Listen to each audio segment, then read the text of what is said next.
Okay, welcome to the second part of the progressivism accomplishments. Remember, with these accomplishments, we are setting out to fix the problems of the Gilded Age.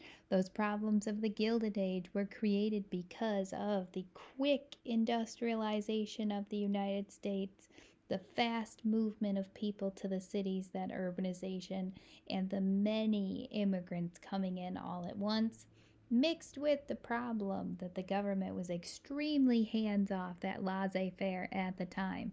Now we're kind of doing a 180 and getting the government involved in those issues that had been created because they were hands off.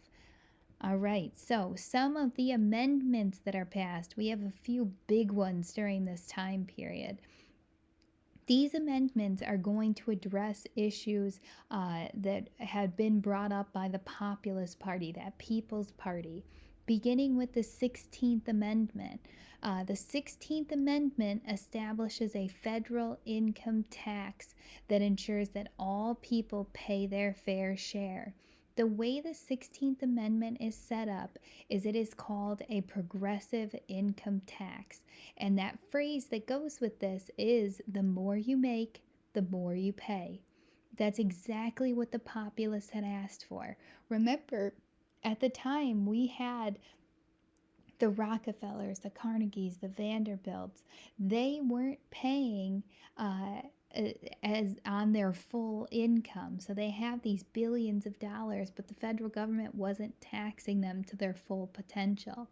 Now, with the 16th Amendment, we set up this progressive income tax where the more money you bring in each year, the more taxes you would pay. And you guys may realize that as you work more, you see more taxes get taken out of your paycheck. That's because of the 16th Amendment and the progressive era. The 17th Amendment is going to set up the direct election of U.S. senators. So instead of the senators being chosen by members of the state legislatures, the people are going to directly elect those members. Before, the people would vote for their state senators or assemblymen, and then those representatives would go on to choose the senators. So the people really didn't have a hand in choosing the senators that were making laws that they had to pass. And they say, well, that's not fair. We have to change that. And these two, the 16th and 17th Amendments, are both ideas that were proposed by the Populist Party and are going to be passed by the progressives. The social amendments that we see happen are first going to be the 18th Amendment, which we usually remember is prohibition, and this is to prevent the excessive alcohol abuse that the nation was facing. Now, remember, we talked about the temperance movement, the Women's Christian Temperance Union, both fighting to stop the selling of alcohol. So they achieved that goal with the 18th Amendment. We call it prohibition. And what this did was it outlawed the manufacturing and distribution of alcohol. What the 18th Amendment ultimately leads to is organized crime in the United States, because we are going to see people who buy bootleg product and sell it underground. They're going to sell it in speakeasies, and we're going to see the mobs start to form at this time, making their own alcohol and distributing it in secret. So the 18th Amendment will prove to be incredibly unsuccessful because there was just not enough people to enforce the idea behind it. Even if every single police officer at the time only set out to enforce this amendment, we still wouldn't have been able to do it to its full potential because it was too much. There were too many people breaking it and too hard to actually take care of it. The other social amendment that we see at this time is the 19th Amendment. And we've talked about this one already. This 19th Amendment is going to award women the right to vote. So we have four major amendments coming out of this time: the 16th Amendment with the progressive income tax, the 17th with the direct election of senators, the 18th with prohibition, and the 19th giving women the right to vote. All four of these end up on the regents quite often. Some more legislation that we see passed. We have the Pendleton Act, which is also known as the Civil Service Reform. This is going to go after getting rid of the spoils system, that idea that people get positions just because they helped someone get elected. The Pendleton Act establishes that positions in the federal government are going to be awarded on merit instead of political affiliation. So basically, that means that you get it because you earn it. It sets up a system where for some federal positions you have to take a civil service exam to get that position instead of it being who you know. So we're setting out to get rid of the corruption in that respect, getting rid of the spoils system. We also are going to see the Meat Inspection Act get passed. The Meat Inspection Act sets it up so that the federal government is inspecting meat that is sold across state lines, and it makes a requirement to inspect meat processing plants. This is a direct result of the jungle. People read the jungle, they get sick, they say, oh my goodness, how does this happen? The federal government steps in with the Meat Inspection Act as a solution.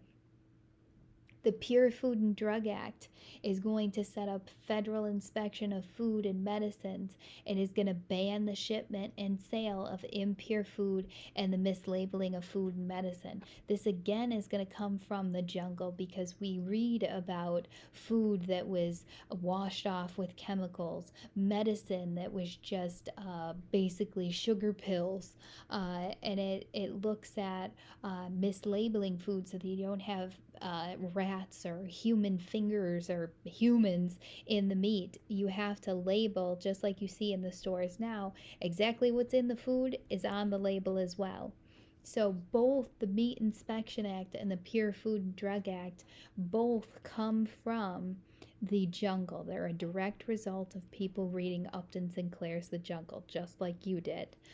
They fixed the problems that were pointed out by that muckraker. Other progressive legislation that we see: the Federal Reserve.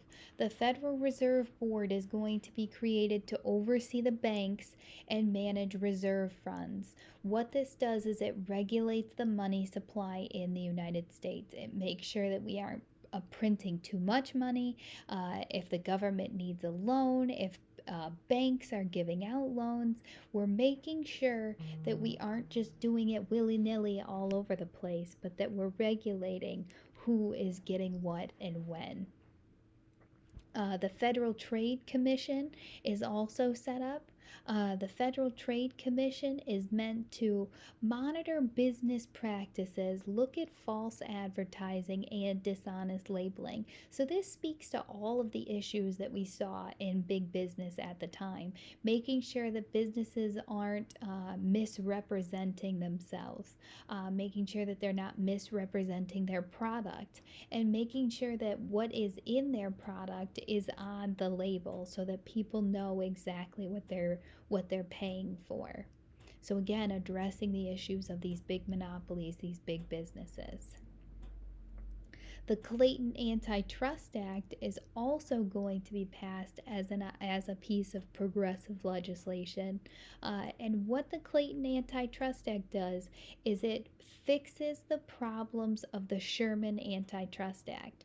Last unit, we talked about how the Sherman Antitrust Act was completely ineffective. It was not strong enough, it was too vague, it didn't go after the actual activities of the monopolies, so the government had an extremely difficult time applying it. The Clayton Antitrust Act spells out specific activities that monopolies could not do and was very easy to apply. This is going to be passed in 1914, and this officially ends the monopolistic practices, and it protects unions by acknowledging that unions are allowed to exist.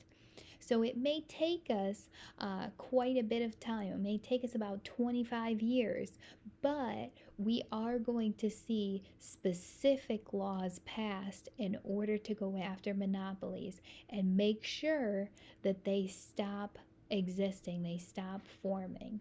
So, the main takeaway here for the progressive accomplishments is that we are fixing the problems that were created during the Gilded Age. We also are listening to the People's Party, the Populist Party, and changing what society looks like with actual government intervention. No longer are we that hands off government, that laissez faire, lazy government, but after these progressive accomplishments that we've seen here today, we are now getting hands on, and the government is fixing the social and political and economic problems that were created during the Gilded Age. Don't forget about your homework tonight, and any questions on the material, please let me know.